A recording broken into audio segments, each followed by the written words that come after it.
Hello दोस्तों, my to channel an math class में आपका स्वागत है। आज हम सेट 7 का कंप्लीट सॉल्यूशन करने वाले हैं। आप वीडियो को शुरू से अंत तक जरूर देखिए, तभी आप एक एक चीज को समझ पाइएगा। अगर आप जानते हैं तो आपका प्रैक्टिस होगा, नहीं जानते हैं तो सीखेंगे। क्योंकि मैथ एक ऐसा सब्जेक्ट है कि अगर मैथ आता है तभी बनेगा, इसमें कोई तुक्का लगने का चांस नहीं है। तो आपको मैथ में क्या होता है, जो लगता है आंसर वो होता नहीं है, इस बात को आप मान के चलिए।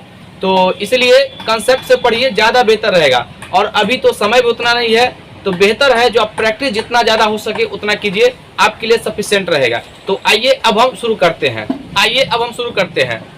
पहला सवाल, यदि किसी गोले का व्यास 21 सेंटीमीटर है तो उसका आयतन क्या होगा। यहाँ पर ये पहला सवाल है। ये जो है व्यास डी जो है दिया गया है, व्यास को हम डी से लिखते हैं, 21 सेंटीमीटर है और त्रिज्या का दुगुना होता है व्यास। तो यहाँ पर 2r बराबर हम d लिखेंगे, तो r बराबर क्या हो जाएगा, d/2। और यहाँ पर d कितना, 21 सेंटीमीटर, तो हम ऐसे लिख दें 21/2 सेंटीमीटर। अब गोले का आयतन क्या होता है, वॉल्यूम। इसका फार्मूला होता है 4/3 पाई r3। कभी कभी फार्मूला ही पूछ लिया जाता है। तो यहाँ पर 4/3 पाई का मान 22/7 और r का क्यूब, यानी कि इसको 3 बार गुना करेंगे, 21/2, 21/2, लास्ट में सेंटीमीटर क्यूब। अब यहाँ पर देखिए 7 या 21, 2 दूना 4, ये 4 से 4 कट गया, 2 से काटिए, ये 11। अब सबको मल्टीप्लाई कर दीजिए। देखिए 21 को 21 से मल्टीप्लाई कीजिएगा तब 441। अब आपका कैलकुलेशन के अनुसार आप जैसे आपको जो जल्दी फास्ट लग रहा है उस तरह से आप इसको गुना कर सकते हैं। तो 11 एकम 11, 11 चक 44 और 1 45 और 11 चक 44 और 4 48। ये इतना सेंटीमीटर क्यूब होगा, 48 51। ऑप्शन नंबर दूसरा। अगला सवाल, किसी सिलेंडर की ऊंचाई 10 मीटर तथा उसके आधार की त्रिज्या 3 मीटर हो तो सिलेंडर का आयतन क्या होगा। ये दूसरा नंबर सवाल है। सिलेंडर, बेलन, उसी को हम बोलते हैं सिलेंडर। ये इस प्रकार से देखिए, इसका r जो है यहाँ पे r बराबर दिया गया है 3 सेंटीमीटर और इसका h जो है ये h दिया गया है 10, सॉरी यहाँ पे मीटर होगा, सेंटीमीटर नहीं, मीटर में दिया गया है और ये 10 मीटर है। और हमसे पूछा गया है सिलेंडर का आयतन क्या होगा। इसका फार्मूला भी आपको याद होना चाहिए। बेलन का आयतन होता है पाई r² h। तो बेलन का यहाँ पर हम लिखेंगे, बेलन का आयतन जो हो जाएगा पाई r² h, बेलन का वॉल्यूम। तो पाई का मान देखिए उत्तर किस में है, पाई में है। पाई का मान यहाँ पर रखा गया 22/7। जब तक पाई का मान कुछ नहीं कहे तब तक पाई का मान 22/7 ही लेना है। यहाँ पर r 3 बार है तो 3 मीटर इंटू 3 मीटर और h दिया गया है 10 मीटर। तो यहाँ पर देखिए 3 × 9, 9 दहाई के 90, इसको गुना कीजिएगा तो 9 दूना 18, 9 दूना 18 1 19 बटा यहाँ पे 0, यहाँ मीटर क्यूब और बटा 7। ये उत्तर हो जाएगा आपका। देख लीजिए कौन सा ऑप्शन में है। ये आपका ऑप्शन जो हो जाएगा, इसमें ऑप्शन तो दिया ही नहीं है, ये आपका ऑप्शन नंबर हो जाएगा इसमें से ये 5वां नंबर। कोई नहीं, इसे तीनों में से कोई नहीं दिख रहा है तो ये 5वां नंबर ऑप्शन हो गया। अगला सवाल, ये तीसरा नंबर सवाल है। √29 16 बराबर 54 हो तो, ये डेसिमल और वर्गमूल दोनों पर आधारित सवाल है। ये सवाल आपको एग्जाम में इस प्रकार के जरूर आपको देखने को मिलेगा, इसलिए इसको आप अच्छे से समझ लीजिए। √29 16, इसका जो वर्गमूल दिया गया है 54 है और यहाँ पर दिया गया है, आपको सवाल में पूछा इसका मान क्या होगा, 29.16 प्लस 29 यहाँ पर पॉइंट है दशमलव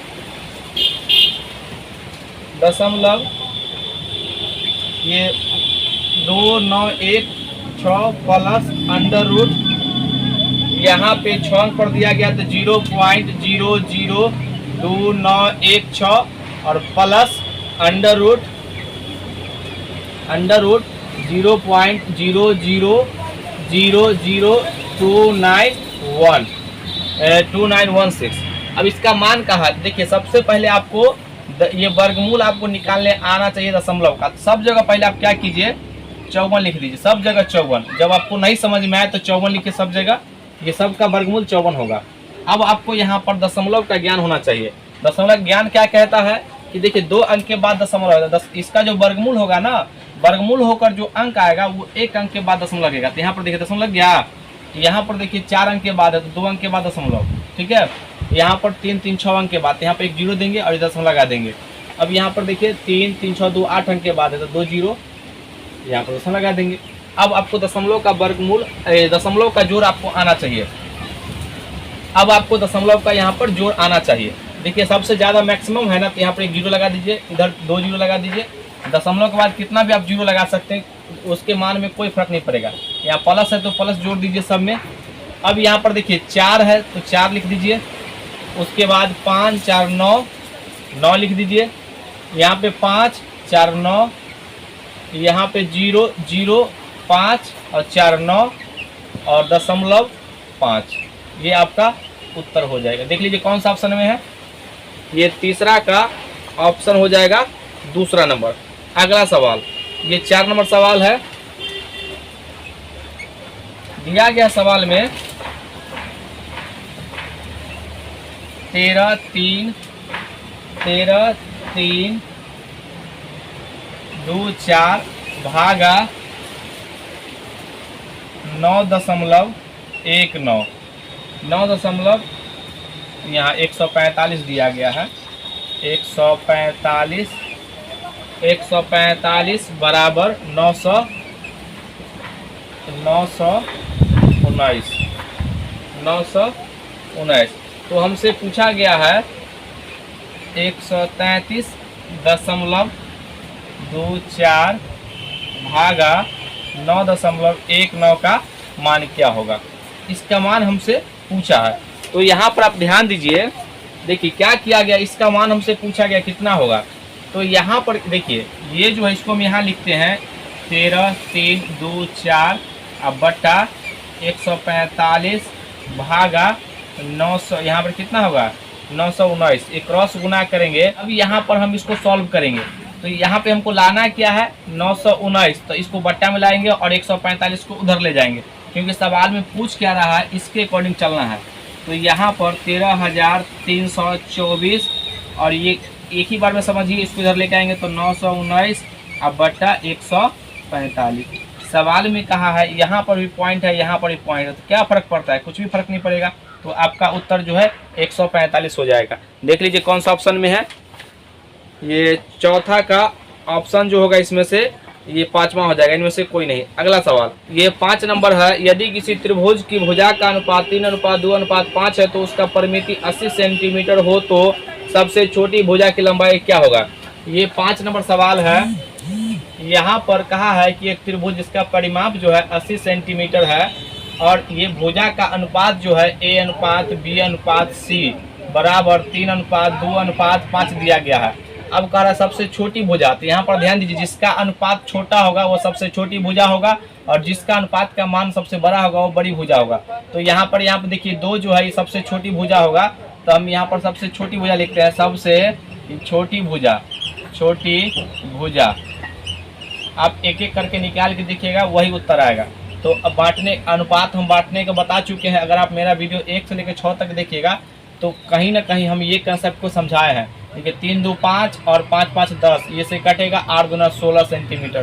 तो भुजा का माप कितना हो गया 16 सेंटीमीटर। देख लीजिए कौन सा ऑप्शन में है, इसका ऑप्शन नंबर हो जाएगा आपका दूसरा। अगला सवाल, ये 6ठा नंबर देखिए, ये बीतक, इसको हम बोलते हैं लंगड़ा भिन्न या इंग्लिश में कंटिन्यूड फ्रैक्शन। 1 + 2/1 प्लस ये 3/1 प्लस 4/5 दिया गया है।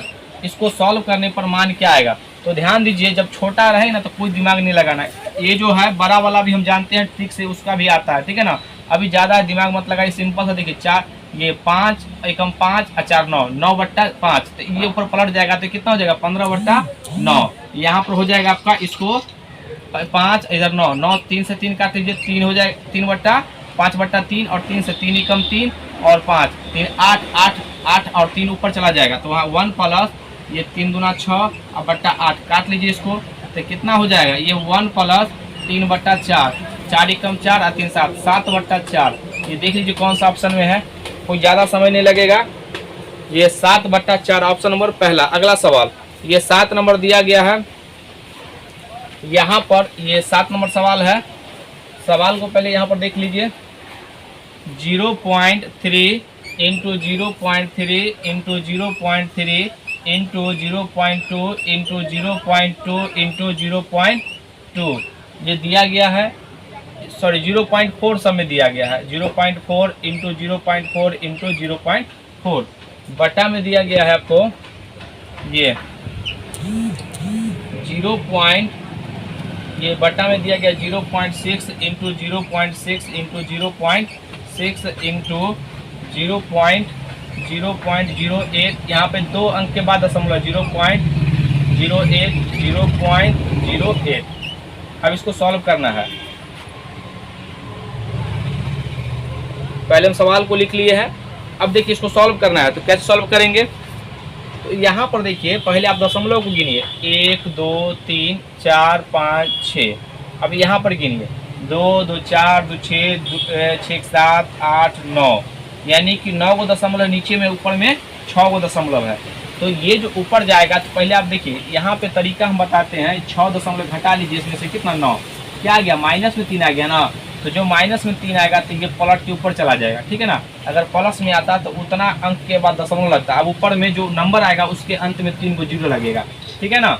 अब देखिए सब नंबर को काट लीजिए, अब दशमलव को भूल जाइए, काटिए, कितना जाएगा 2, ये 3 दूना 6 और 3 दूना 6, देखिए 2 2 4 दूना 8, ये इससे काटिएगा तो ये सब को काटिए 2 2 और ये 2। अब यहाँ पर 2 दूना 4 दूना 8, ये तीनों से ये कट गया, बचा कितना 8 8 64। तो यहाँ पर हो जाएगा 1/64। अब बटा में कितना 3 को 0, 3 को 0, इसको काटिएगा तो कितना हो जाएगा, ये 4 से काटिएगा तो 25 और ये 16 हो जाएगा। फिर काटिए 8 से 125, यानी कि इसका उत्तर हो जाएगा 125/8। देख लीजिए कौन सा ऑप्शन में है, ये आपका 125/8 ऑप्शन नंबर पहला। अगला सवाल, ये 8वां नंबर सवाल है। किसी संख्या का 2/5 भाग बराबर 24 है तो उस संख्या का 3/4 भाग कितना होगा। यहाँ पर ये 8वां नंबर सवाल है। सवाल का है कोई भी नंबर है, यहाँ पर 2/5, ये 2/5 का जो भाग जो है ना, ये 24 के बराबर है। कितना के बराबर है 24 के। तो एक पूरा भाग निकालिएगा, एक पूरा भाग, तो क्या कीजिएगा इसको पलट दीजिएगा, तो ये इसको बट्टा में आएगा तो 24, ये 5 और बट्टा में यहाँ पर 2 हो जाएगा। अब देखिए यहाँ पर कहा इसका ये पूरा एक तो हो गया, इसका मान पूछ रहा है हमसे 3/4 का मान कितना होगा। इधर भी 3/4 लगाइए, तो 4 दूना 8, 8 3 24, कितना होगा 3 3 9, 9 5 45। देख लीजिए कौन सा ऑप्शन में है, 9 5 45 ऑप्शन नंबर दूसरा। अगला सवाल 9वां नंबर, जब किसी संख्या को 9 से भाग दिया जाता है तो भागफल 0.3 तथा शेष भी 0.3 आता है। यदि उसी संख्या को 6 से भाग दिया जाए तो शेष 0 आए तो भागफल क्या होगा। ये 9वां नंबर सवाल है। यहाँ पर कह रहा है किसी संख्या को 9 से भाग देते हैं तो भागफल 3। यहाँ पर पहले एक फॉर्मूला समझिए, भाज्य बराबर होता है भाजक गुना भागफल, भागफल और प्लस शेष फल। यहाँ पर शेष फल, ये शेष फल होगा। अब यहाँ पर सवाल में कहा है कि देखिए किसी संख्या, ये संख्या को पता नहीं है, इसको जब हम 9 से भाग दिए ना तो भागफल जो 0.3 और शेषफल 0.3 आ गया। तो इसको गुना करेंगे, इसको तो जोड़ेंगे तो 9 3 27, 2.7 और प्लस ये तो कितना हो गया, नंबर कितना आ गया ये 3, ये भाज्य कितना आ गया 3। अब कह रहा है जो यानी कि उसी संख्या को इस संख्या को 3 से भाग देते हैं, ये 6 से भाग देते हैं तो शेष 0 आता है, ये तो रिमाइंडर 0 आता है। हमको पता नहीं कि ये भागफल क्या आएगा, तो दोनों गुना करते हैं, शेष तो 0 है, तो कितना आएगा 6q और बराबर 3। अब इसको यहाँ पे जो q बराबर q को फ्री करेंगे तो 3/6 काटिएगा तो 1/2 और ये तो 1/2 उत्तर हो जाएगा या 0.5 उत्तर होगा। यानी कि हमको ये q पता नहीं था, यही q का मान आया है 0.5, तभी ना आधा होगा। देख लीजिए कौन सा ऑप्शन में है, ये इसका ऑप्शन जो हो जाएगा तीसरा नंबर। अगला सवाल 10वां नंबर सवाल, यदि चीनी का मूल्य 20% बढ़ जाए तो उपभोग कितने प्रतिशत कम कर दिया जाए ताकि खर्च में कोई बढ़ोतरी न हो। ये बहुत ही अच्छा सवाल है और ये ट्रिकी सवाल भी है, और हम ऐसे सवाल को, आप अगर मेरा सेट देखे होंगे तो ये 200 बार हम इस सवाल को बता चुके हैं। यहाँ पर आपको एक बात ध्यान देना पड़ेगा, खर्च बराबर होता है मूल्य गुना उपभोग। अब ये बात ध्यान दीजिए, यहाँ पर एक बात ध्यान दीजिएगा, अगर आप 100 रुपये लेके मार्केट जा रहे हैं चावल खरीदने के लिए, अगर चावल का मूल्य 5 रुपया है तो प्रति किलो, तो बताइए कितना केजी खरीदिएगा? तो 20 केजी। क्यों? क्योंकि भाग दे दिए है ना, तब ना 20 केजी खरीद रहे हैं।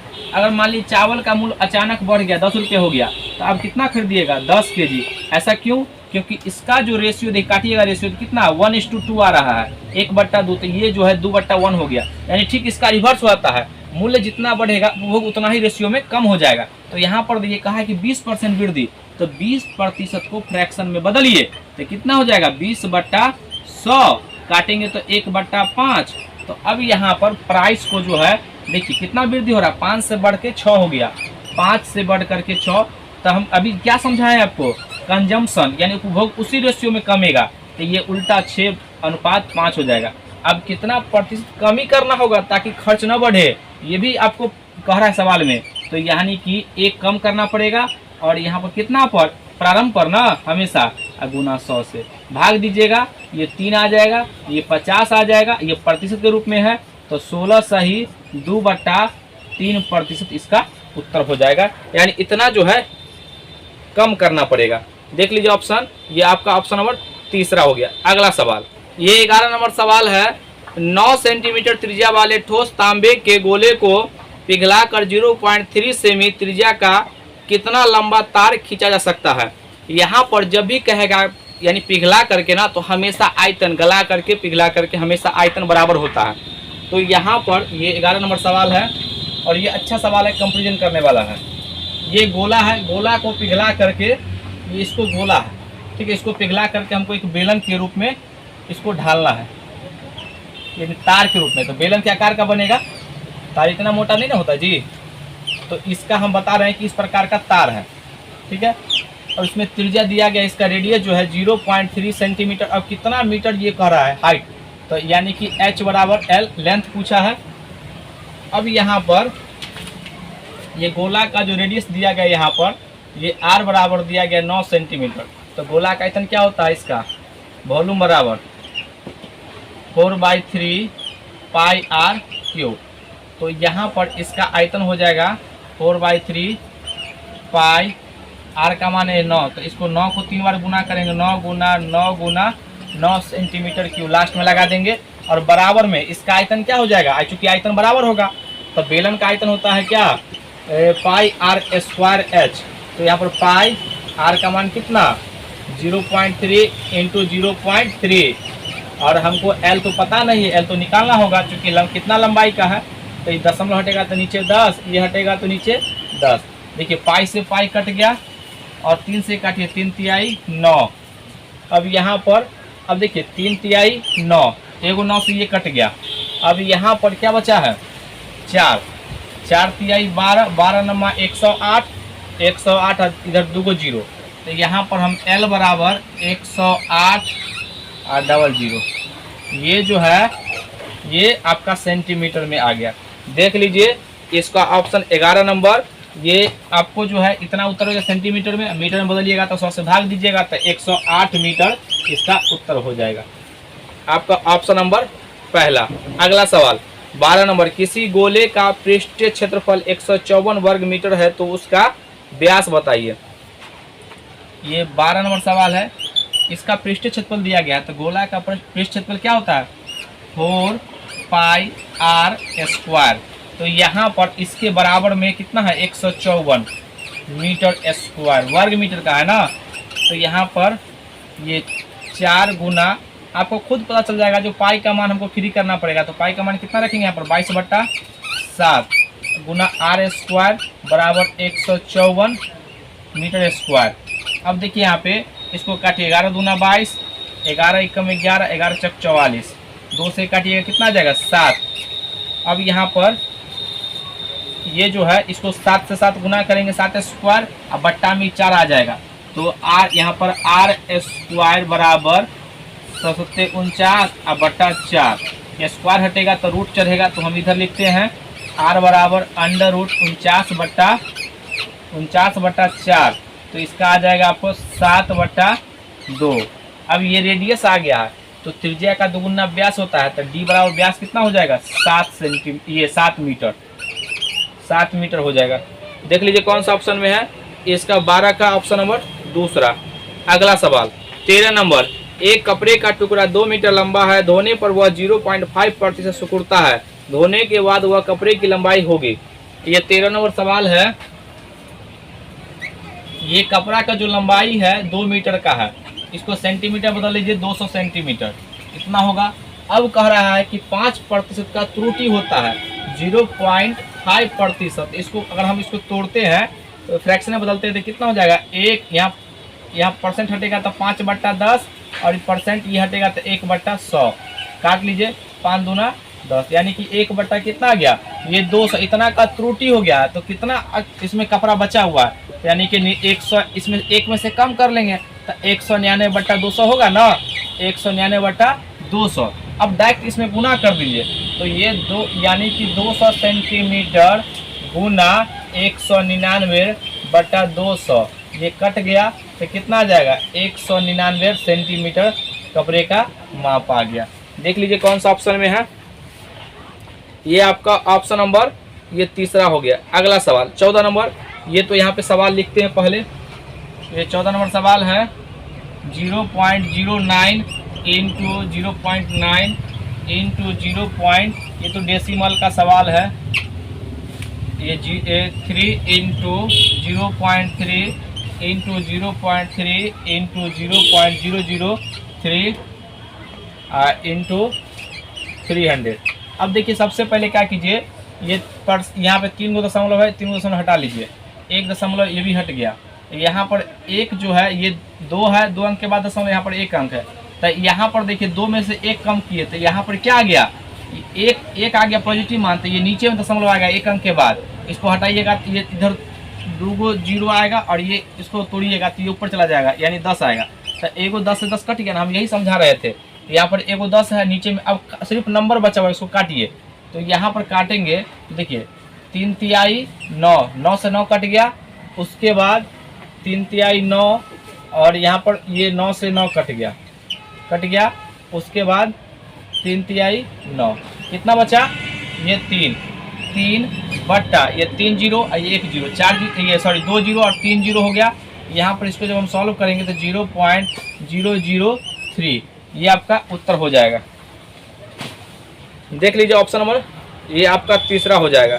अगला सवाल ये 15 नंबर, ये भी जो है डेसिमल का ही सवाल है।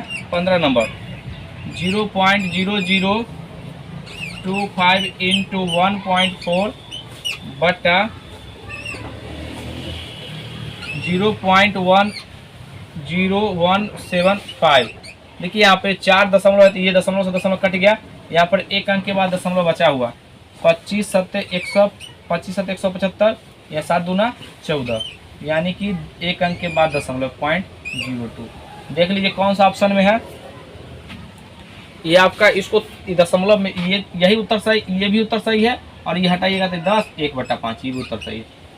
जिसमें पूछे अब उसका जवाब दे सकते हैं, 1/5 यह ऑप्शन नंबर दूसरा। अगला सवाल 16 नंबर सवाल है, कोई धन किसी साधारण वार्षिक ब्याज दर से 5 वर्ष में 7 गुना हो जाता है, ब्याज की दर होगी। ये जो है ट्रिकी सवाल है, इसको आप याद रखिएगा। फार्मूला होता है इसका n-1 इंटू 100 बराबर r गुना t। यहाँ पर अगर रेट देगा तो समय पूछेगा, और समय देगा तो रेट पूछेगा। अब n का मतलब होता है कितना गुना हो जाता है, तो सवाल में कह रहा है कि 7 गुना हो जाता है, तो n का मान यहाँ पर रखेंगे कितना, 7 - 1 इंटू 100 बराबर r पूछा हमसे, और समय 5, काट लीजिए 5 दूना 10, यानी r बराबर क्या आ गया यहाँ पे 6 और 6 दूना 12, यानी 120% जो है इसका रेट है। ये आपका ऑप्शन नंबर इसमें 5 का ई हो जाएगा। अगला सवाल 17 नंबर, दो बराबर धन अलग अलग बैंक में प्रत्येक 15% वार्षिक साधारण ब्याज की दर से क्रमशः 3.5 वर्ष तथा 5 वर्ष के लिए जमा किए जाते हैं। यदि दोनों के ब्याज का अंतर 144 रुपया है तो प्रत्येक धन है। ये जो है 17 नंबर सवाल है। हमारा प्रत्येक का धन क्या है हमको नहीं पता है। हम मान लेते हैं प्रत्येक का जो प्रिंसिपल होगा दोनों बैंक में जो जमा किया है ये 100 रुपया है।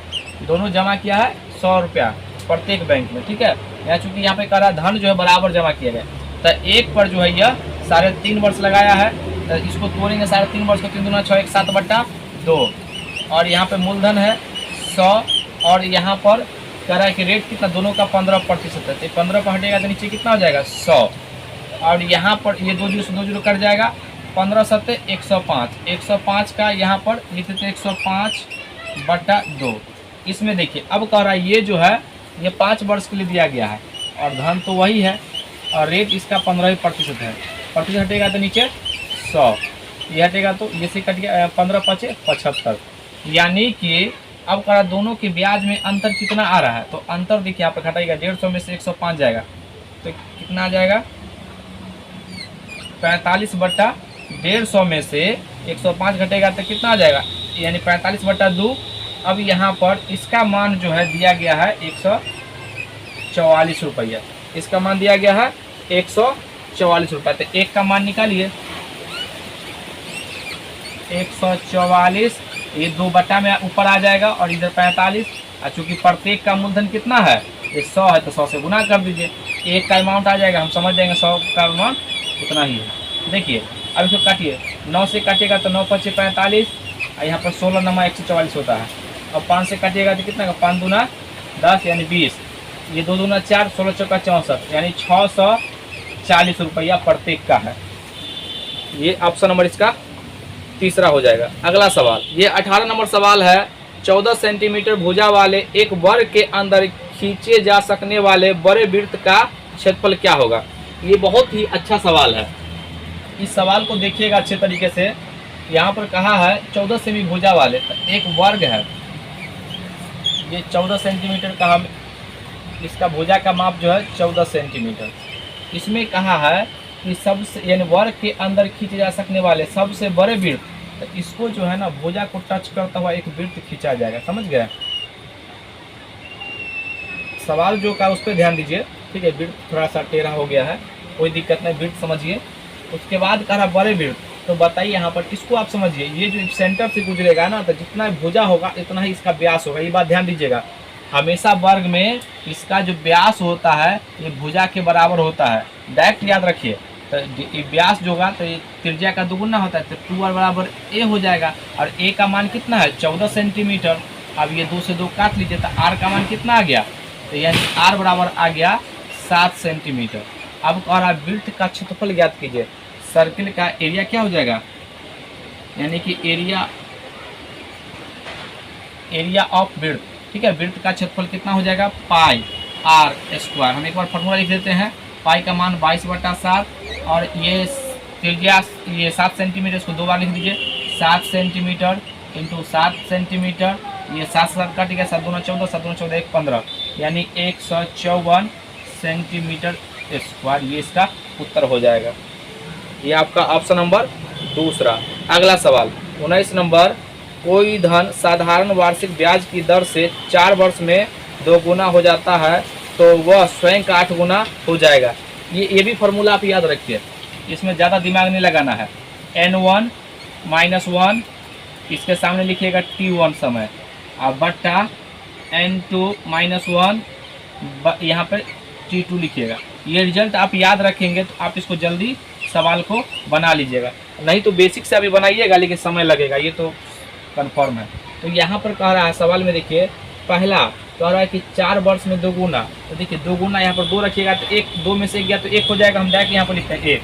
और यहाँ पर कह रहा है कि इसका समय कितना यहाँ पर दिया गया है, तो बराबर में यहाँ पर समय दिया आपका 4 और बट्टा में उसके बाद यहाँ देखिए कह रहा 8 वर्ष में, तो यहाँ 8 रखेंगे, यहाँ पे 8 तो 1 कम जाएगा तो यहाँ कितना हो जाएगा 7 और यहाँ पर कितना हमको पता नहीं इसका t2 कितना होगा। अब क्रॉस गुना कर दीजिए तो t2 बराबर कितना हो जाएगा, t2 7 28 वर्ष में ऐसा होगा।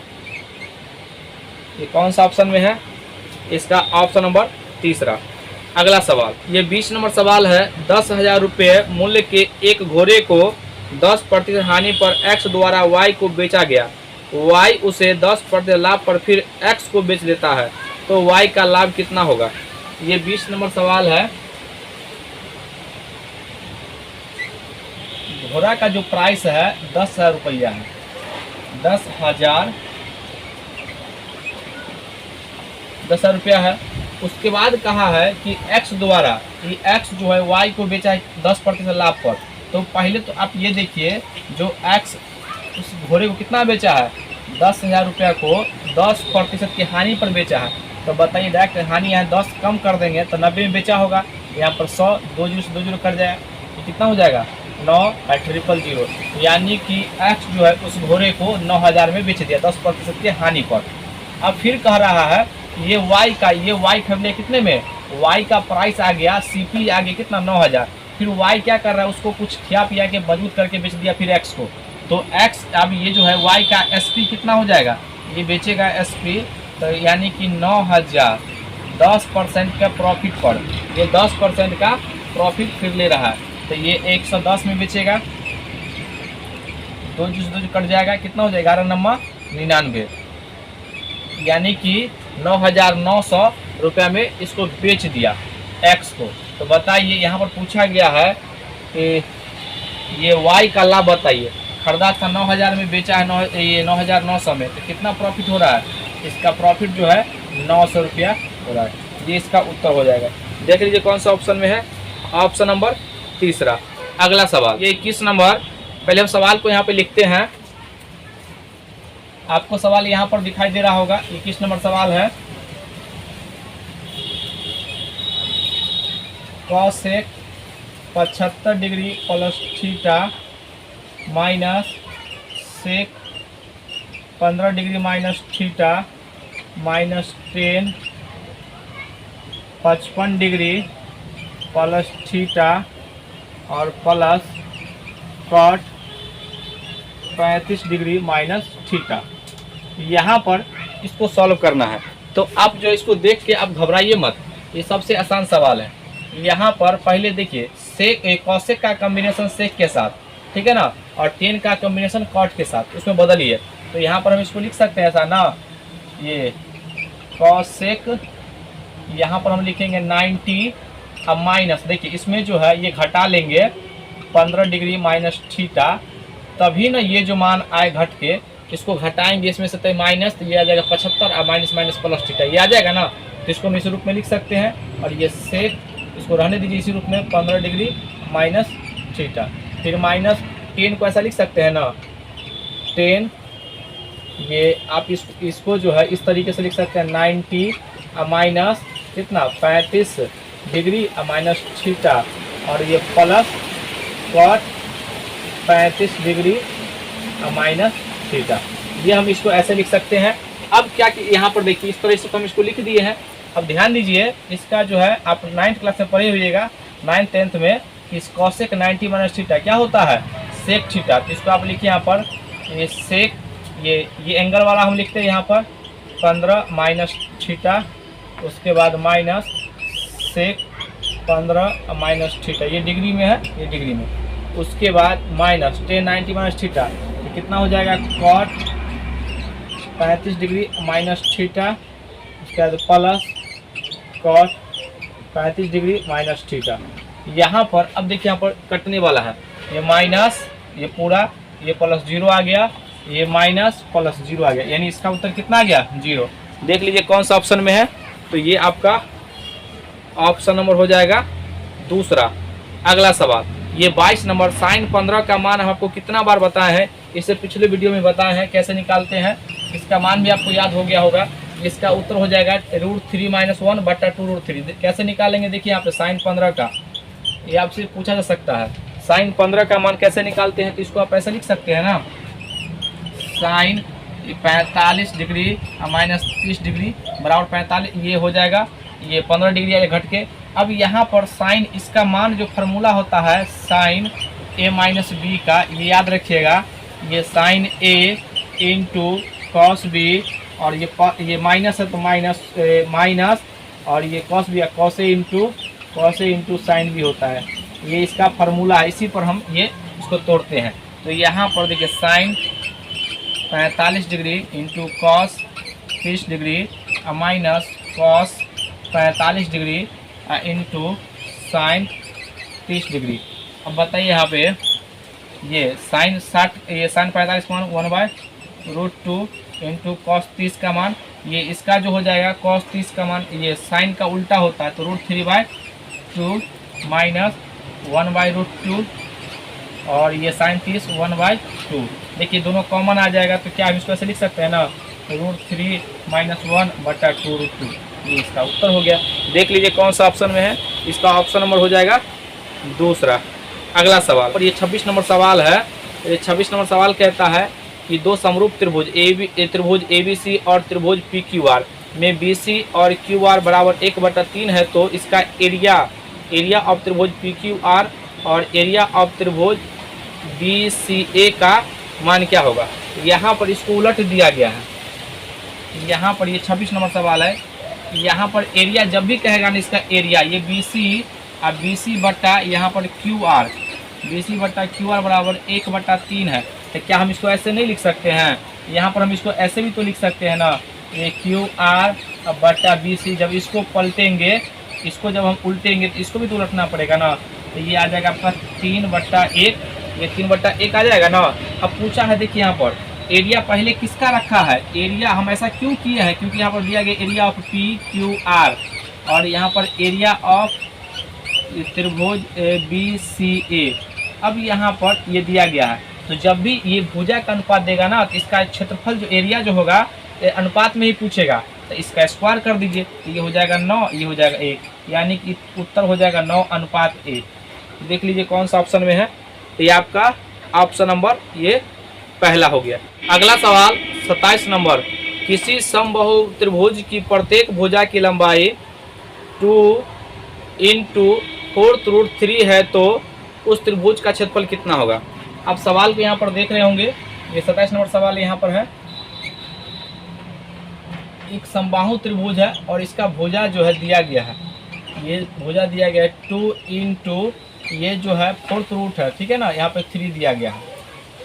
अब इसका क्षेत्रफल क्या होगा, तो आप जानते हैं कि समबाहु त्रिभुज का क्षेत्रफल क्या होता है, ये इसका एरिया होता है, एरिया ऑफ त्रिभुज बराबर √3/4 भुजा स्क्वायर। यहाँ पर √3/4 और इसको जो है 2 × ये अलग है, यहाँ पे 4 अंदर में करनी के रूप में है, तो इसका स्क्वायर। तो देखिए 2 दूना 4 हो जाएगा, यहाँ पर लिखेंगे √3/4, 2 दूना 4, और यहाँ पर ये जो हटता है ना तो ऐसे होता है 3/1/4, लेकिन ये स्क्वायर इस पर है तो ये गुना हो जाएगा, तो ये 2 से 2 कट जाएगा, 2 आ गया ना, यानी कि 1/2 का मतलब क्या था, √3। याद रखिए ये कहीं पर भी ऐसे लिखा हुआ है और ये आपको 2 दिया गया है, इसका मतलब होता है 2 के पावर 1/3। कहीं पर ऐसा लिखा हुआ है, ये b है, इधर 4 है, तो इसका मतलब होता है b के पावर 1/4। तो यहाँ पर देखिए, और कहीं कहीं पर ऐसा लिखा रहेगा 1 के पावर 1/2, तो इसको आप ऐसे भी लिख सकते हैं √a।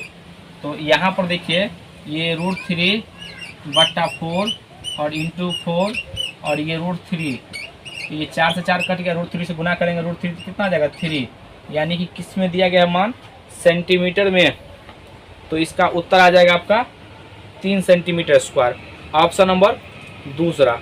अगला सवाल, ये 30 नंबर देखिए सवाल, ये 30 नंबर सवाल है, दिया गया sign theta plus cosec theta बराबर कितना, यहाँ पर 2 दिया गया है, तो हमसे पूछा गया है ये साइन 8 थीटा, साइन के power 8 theta plus cosec 8 theta, यहाँ पर इसका मान क्या आएगा। तो देखिए यहाँ पर जब भी साइन और कॉस का कॉम्बिनेशन देगा ना, तो इसका उत्तर हमेशा 2 ही आएगा। याद रखिए कैसे, क्योंकि यहाँ पर थीटा का मान अगर हम 90 रखते हैं तो साइन 90 का मान 1 होता है, और इसका उल्टा 1 का उल्टा 1 ही हो जाएगा, तो यहाँ पर भी 90 रखिएगा तो इसका मान 1, इसका मान 1, तो 2 हो गया। तो यहाँ पर भी जब सेटिस्फाइड हो गया तो एंगल रखिए यहाँ पर, तो इसका 1 के पावर 8 बराबर 1 और इसका 1 की पावर 8 बराबर तो 1, ये कितना आ गया 2 नहीं आ गया। तो इसका उत्तर हो गया 2। तो इस तरीके से हम इसको सॉल्व करते हैं। अगला सवाल 32 नंबर, यदि एक वृत्ताकार मार्ग की बाहरी तथा भीतरी त्रिज्या 20 तथा b है तो मार्ग का क्षेत्रफल यानी इकाई क्या होगा? इसमें 20 नहीं होगा, यहाँ पे 2a होगा, तभी आपका उत्तर मिलेगा। यहाँ पे मिसप्रिंट है, आपका उत्तर लाना है तो यहाँ पे 2a करना पड़ेगा, नहीं तो 20 के लिए उत्तर अलग आ जाएगा। ये 32 नंबर सवाल है। ये देखिए, ये जो है बाहरी त्रिज्या को हम लिखते हैं ये 2a, ये बाहरी त्रिज्या कैपिटल R और स्मॉल त्रिज्या ये b। तो बताइए वलय का क्षेत्रफल क्या हो जाएगा? ये वलय का क्षेत्रफल होता है pi into capital R square minus small r square. तो यहाँ पे पाई कैपिटल R, यहाँ कितना 4, यहाँ पे 4a स्क्वायर और माइनस b स्क्वायर, ये उत्तर हो जाएगा। देख लीजिए कौन सा ऑप्शन में है, इसका ऑप्शन नंबर तीसरा। अगला सवाल ये 37 नंबर है, थीटा बराबर 45 हो तो sine theta plus cos theta बटा sine theta minus cos theta का मान कितना होगा? ये जो है ये 37 नंबर सवाल है। ये साइन 45 डिग्री मान रखेंगे यहाँ पर डायरेक्ट, और प्लस कॉस 45 डिग्री, यहाँ पर साइन 45 डिग्री और माइनस कॉस 45 डिग्री। तो इसको हम सॉल्व करते हैं तो कितना हो जाएगा? साइन 45 का मान 1/√2 और प्लस इसका हो जाएगा 1/√2 बट्टा यहाँ पे कितना हो जाएगा 1/√2 और माइनस 1/√2। तो यहाँ पर घट की तो 0 आ जाएगा, ये 0, यानी किसी भी संख्या में जब 0 से भाग दीजिएगा तो वह इनफाइनाइट हो जाता है। देख लीजिए कौन सा ऑप्शन में है, ये आपका ऑप्शन नंबर दूसरा हो गया। अगला सवाल ये 38 नंबर सवाल है, एक स्कूल में गणित भौतिकी और रसायन विज्ञान के लिए सीटें 7:8:9 के अनुपात में है। सीटों को क्रमशः 30%, 40% और 50% तक बढ़ाने का प्रस्ताव है। बढ़ी हुई सीटों का अनुपात क्या होगा? ये 38 नंबर सवाल है। पहले तो यहाँ पर ये सीट जो है यहाँ पर लिखा गया 7:8:9। अब कह रहा है कि इसमें जो है 30% का वृद्धि कर दिया जाए, इसमें 40% और इसमें 50% वृद्धि करने पर। तो देखिए यहाँ पर ये लिख सकते हैं 7 गुना 130/100 अनुपात 8 गुना 140/100 अनुपात 9 गुना यहाँ पर 50% वृद्धि, रिजल्ट तो हो जाएगा। अब 0 से 0 काट लीजिए, कितना आ जाएगा? ये 0 से 0 काट लेंगे, ये 0 से 0 यहाँ पे। अब देखिए 10 से डायरेक्ट गुना कर दीजिए तो कितना, ये तो 10 जो नीचे जो हर कैल्शियम से गुना करेंगे तो वो हट जाएगा। 1391 अनुपात तो 14 8 कितना हो जाए 8 चौक 32 8 1 14 8 112 अनुपात 15 9 135। तो कटने वाला है नहीं, तो आपका यही उत्तर हो जाएगा। देख लीजिए 91 अनुपात 112 अनुपात 135, इसका ऑप्शन नंबर पहला। तो आज का वीडियो कैसा लगा? अगर वीडियो अच्छा लगे तो इसको लाइक कीजिए, सब्सक्राइब कीजिए, शेयर जरूर कीजिए, साथ ही साथ कमेंट तो करना ही करना है। आज के लिए यहीं तक, जय हिंद जय भारत।